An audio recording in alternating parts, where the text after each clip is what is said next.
আসসালামু আলাইকুম সবাইকে। DM for medical student and doctor গ্রুপের পক্ষ থেকে সাথে আছে মোহাম্মদ সাফাত হকিমন। আজকে আমাদের সামনে যে টপিকটি নিয়ে আলোচনা করব সে টপিকটি হচ্ছে ডায়াগনোসিস। ডায়াগনোসিস টপিকে আজকে আমরা হিস্ট্রি নিয়ে মোটামুটি জানার চেষ্টা করব। আমরা সবাই জানি আমাদের যে oral pathology, periodontology and oral medicine, এটা হচ্ছে আমাদের একটা বেসিক সাবজেক্ট হলেও আলটিমেটলি এটার মধ্যে যে প্যাথোলজি রয়েছে এই প্যাথোলজিটা হচ্ছে আমাদের ক্লিনিক্যাল কেসগুলোকে ডায়াগনোসিস করার জন্য এবং হচ্ছে এগুলোকে পরবর্তীতে ইভ্যালুয়েশনের মাধ্যমে আলটিমেটলি ট্রিটমেন্ট প্রোটোকলটাকে মেনটেন করার জন্য আমাদের প্রয়োজন হয়। এই ক্ষেত্রে আমাদের কিউএ হচ্ছে কি, কিউএ বা গেটওয়ে হচ্ছে আমাদের হিস্ট্রি। প্রপার হিস্ট্রির মাধ্যমে আলটিমেটলি আমরা একটা ডিফিনিটিভ ডায়াগনোসিসে পৌঁছতে পারি। আলটিমেটলি ওই ডিফিনিটিভ ডায়াগনোসিস থেকে আমরা ট্রিটমেন্ট প্রোটোকলটাকে সেট করতে পারি এবং এই অনুযায়ী রোগীকে আমরা ট্রিটমেন্ট দিয়ে থাকি।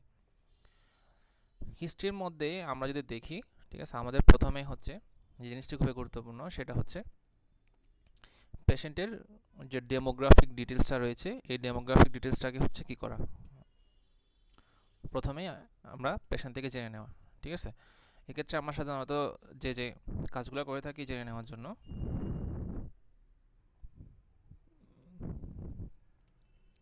প্রথমে আমরা পেশেন্টের কিছু পার্টিকুলার্স জেনে নিই। যেমন হচ্ছে পেশেন্টের নাম কি, ঠিক আছে, বয়স কত, ঠিক আছে, এরপরে পেশেন্ট মেল নাকি ফিমেল, ঠিক আছে, এরপরে পেশেন্টের হচ্ছে মেরিটাল স্ট্যাটাস আছে কি না, তারপর পেশেন্টের অ্যাড্রেস কোথায়, ঠিক আছে, এরপর যদি কোনো ওয়ার্ডে ভর্তি থাকে তাহলে ওই ward number, bed number, plus হচ্ছে যার আন্ডারে হচ্ছে পেশেন্টটা কেয়ার নিচ্ছে ওর নাম, ঠিক আছে, রোল থাকলে রোল, তারপর বেচ নাম্বার ইত্যাদি।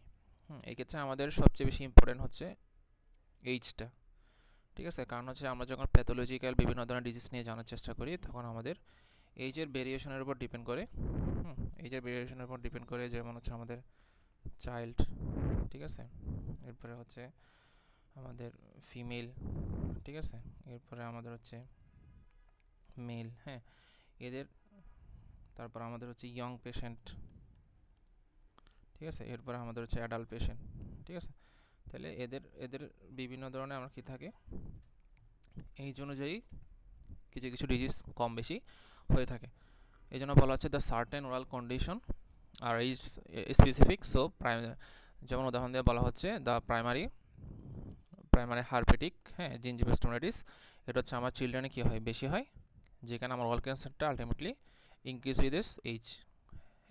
পাশাপাশি আমার জেন্ডারটাও ইম্পর্টেন্ট। জেন্ডারের ক্ষেত্রে বলা হচ্ছে যেমন মেল ফিমেল প্রিডমিনেন্টের উপর যদি আমরা ভিত্তি করি তাহলে উদাহরণ হিসেবে এখানে দেখানো হচ্ছে জগরেন সিনড্রোম, যেটা হচ্ছে আমাদের ফিমেলে কী হয়, বেশি হয়। আবার আমরা যদি টিউমার নিয়ে আলোচনা করি তাহলে টিউমার ছেলেদের ক্ষেত্রে বেশি হয়ে থাকে।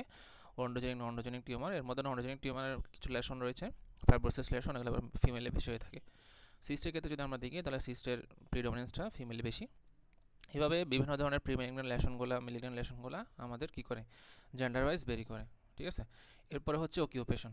অকিউপেশনটা আমাদের খুবই ইম্পর্টেন্ট। কেন ইম্পর্টেন্ট? কারণ হচ্ছে অনেক সময় অকিউপেশনটা হচ্ছে আমাদের লোকাল ফ্যাক্টর হিসেবে কাজ করে বা এনভায়রনমেন্টাল ফ্যাক্টর হিসেবে কাজ করে, যেটার উপর ডিপেন্ড করে আলটিমেটলি আমাদের একটা ডিজিজ অ্যাগ্রাভেট করতেছে কিনা, এটাকে ডিজিজের হচ্ছে আমার অ্যাগ্রাভেটিং ফ্যাক্টর কিনা, নাকি কমপ্লিকেশনস তৈরি করতেছে, এটা আমার জন্য খুবই ইম্পর্টেন্ট। ঠিক আছে,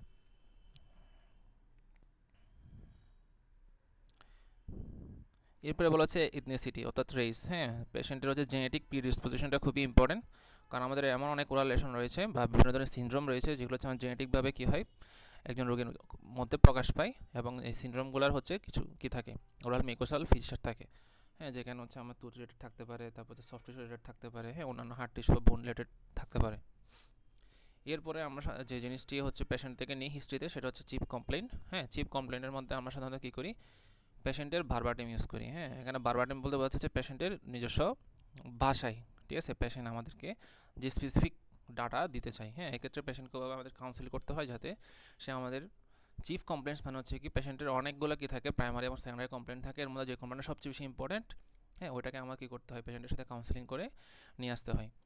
ঠিক আছে, এরপরে বলা হচ্ছে এক্ষেত্রে আমার পেশেন্টের হচ্ছে বিভিন্ন ধরনের ডেইলি অ্যাক্টিভিটিসগুলোর মধ্যে কোনটা সবচেয়ে বেশি ইম্প্যাক্ট ফেলছে ওটাকে আমরা ক্রাইটেরিয়া হিসেবে ধরি, যেমন ইটিং, তারপর হচ্ছে স্পিকিং, এছাড়া হচ্ছে পেশেন্টের এস্থেটিক্স কনসার্ন, ঠিক আছে, ফাংশনাল বিভিন্ন ধরনের মুভমেন্ট, সোয়েলিংয়ের সমস্যা হচ্ছে কিনা, হেয়ারিংয়ের সমস্যা হচ্ছে কিনা, ঠিক আছে, এরপরে মাসেলের মুভমেন্ট, জয়েন্টের মুভমেন্টের সমস্যা হচ্ছে কিনা ইত্যাদি।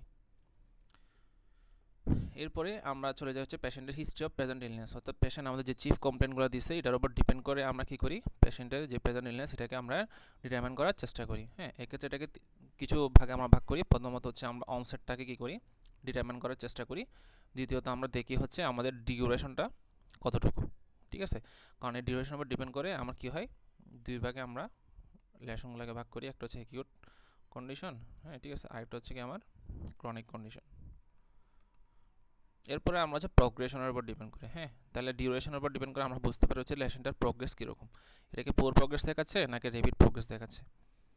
এরপরে হচ্ছে আমরা কী করি, বিভিন্ন ধরনের যে ক্লিনিক্যাল ফিচারগুলো হচ্ছে পেশেন্ট আমাদেরকে বলার চেষ্টা করে সেটার হচ্ছে আমরা দেখি হচ্ছে কি পেইনের হিস্ট্রি, এটাকে আমরা কিছুটা ইভালুয়েট করার চেষ্টা করি, ঠিক আছে। এরপর সোয়েলিংয়ের হিস্ট্রিটাকে কিছুটা ইভালুয়েট করার চেষ্টা করি, ঠিক আছে।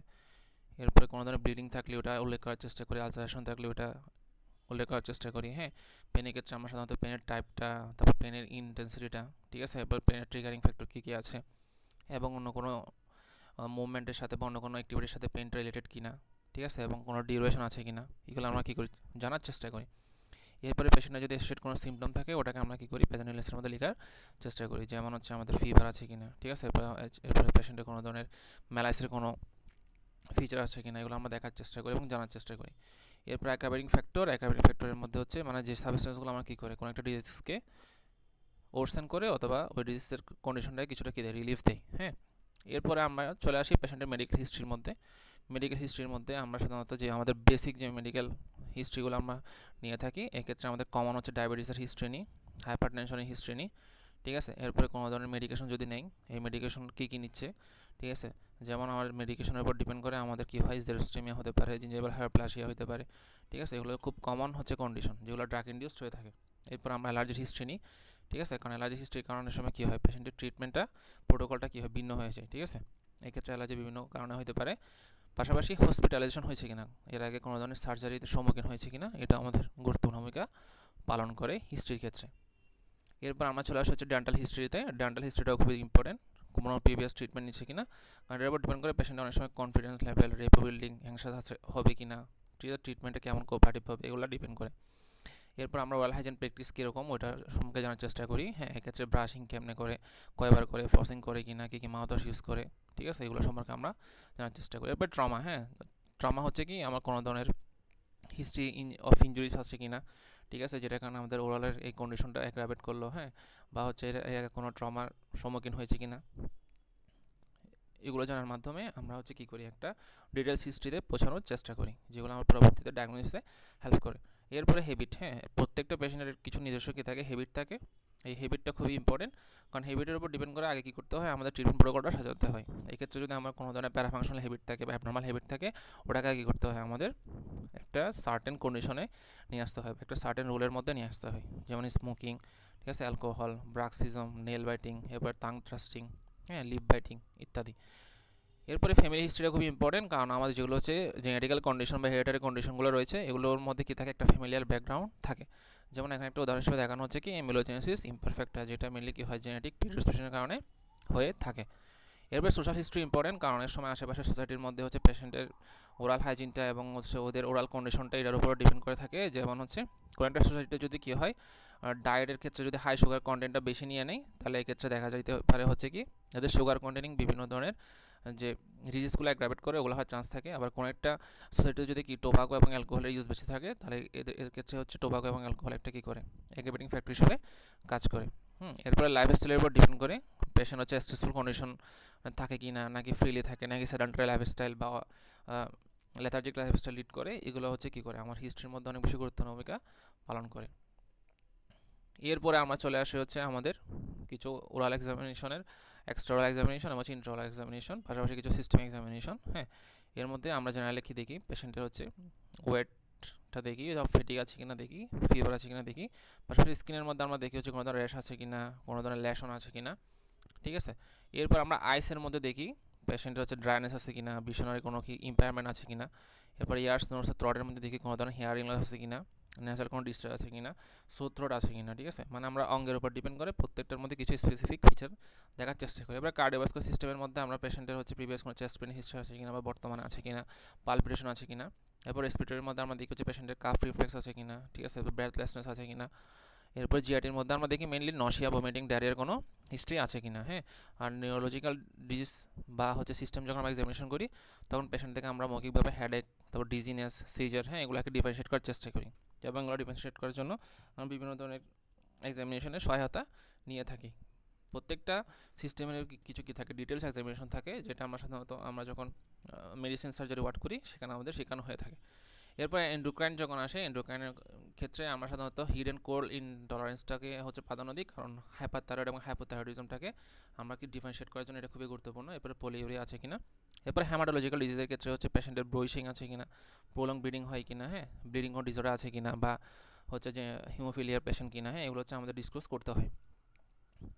এবার বলা হচ্ছে by systematically exploring this areas, হ্যাঁ, clinician can construct a comprehensive picture of patient health.